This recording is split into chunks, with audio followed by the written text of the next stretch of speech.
Hello friends, કેમ છો? બધા મજામાં છો?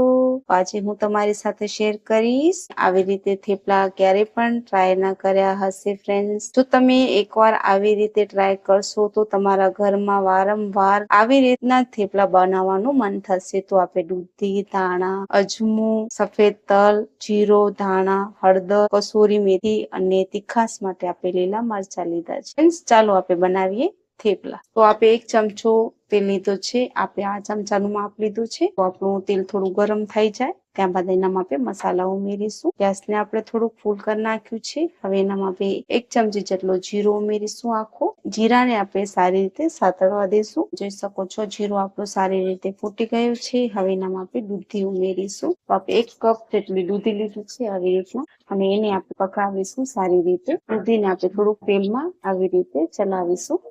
હવે એનામાં આપણે ઉમેરીશું ફ્રેન્ડ લીલા ધાણા, કસૂરી મેથી આપણે 1 કટોરી લીધી છે, ધાણા જીરું પાવડર તો 1-1.5 ચમચી જેટલું, અડધી ચમચી જેટલી હળદર. ગેસને આપણે ધીમું કરી નાખીશું. 1 ચમચી જેટલા તલ, અજમું 1 ચમચી જેટલું અજમું. પછી આપણે સારી રીતે મિક્સ કરી લઈશું. દૂધીને આપણે સારી રીતે તેલમાં પકવા દઈશું.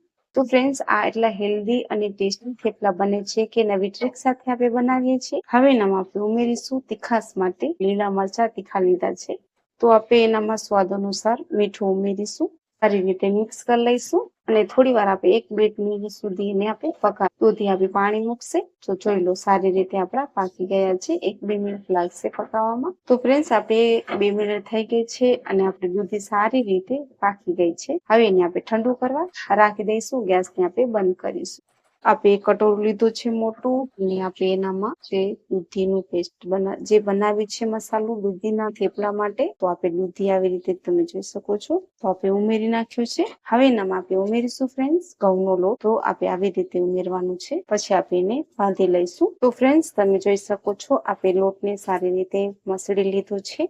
એનામાં આપણે પાણી ઉમેરવાની જરૂર નહીં પડે. સારી રીતે આપણો લોટ બાંધાઈ ગયું છે. તો આવી રીતે દૂધીના થેપલા તમને અલગ રીતે આપણે બનાવ્યા છે અને એટલા ટેસ્ટી અને સ્વાદિષ્ટ બને છે કે એકવાર જરૂરથી ટ્રાય કરવા જેવા. સારી રીતે આપણે લોટને મસળી લીધું છે. હવે એને આપણે લુવા કાઢીશું. આવી રીતના જોઈ લો. દૂધી આપણે કાચી પણ નહીં લાગે. જો તમારા ઘરમાં છોકરાઓ કે ના ખાતા હશે ને તો એ પણ એન્જોય થી ખાશે. જોઈ લો આવી રીતના. હવે એને આપણે બેલી લઈશું. લુવાને આપણે થોડુંક આવી રીતે હાથથી મદદ આવી રીતે ગોલ કરી નાખીશું. જોઈ લો. હવે એને આપણે બેલી લઈશું. થોડુંક આપણે ઘઉંનો લોટ લઈશું અને એનામાં થોડુંક ટીપ કરીશું. પછી એને આપણે બેલી લઈશું. આવી રીતના જો આપણે થોડાક પતળા કરવાના છે. તમને જે પ્રમાણે જોઈએ એ પ્રમાણે. તો ફ્રેન્ડ્સ, આપણે બેલી લીધું છે, તમે જોઈ શકો છો. હવે એને આપણે શેકી લઈશું. આપણે મીડિયમ સાઈઝ બનાવ્યું છે. જોઈ લો, પતળું જ બનાવ્યું છે. ઘણું બધું આપણે મોટું નથી કર્યું. હવે એને આપણે શેકી લઈશું. તો ફ્રેન્ડ્સ, આપણે તવાને ગરમ કરવા રાખી દીધું છે.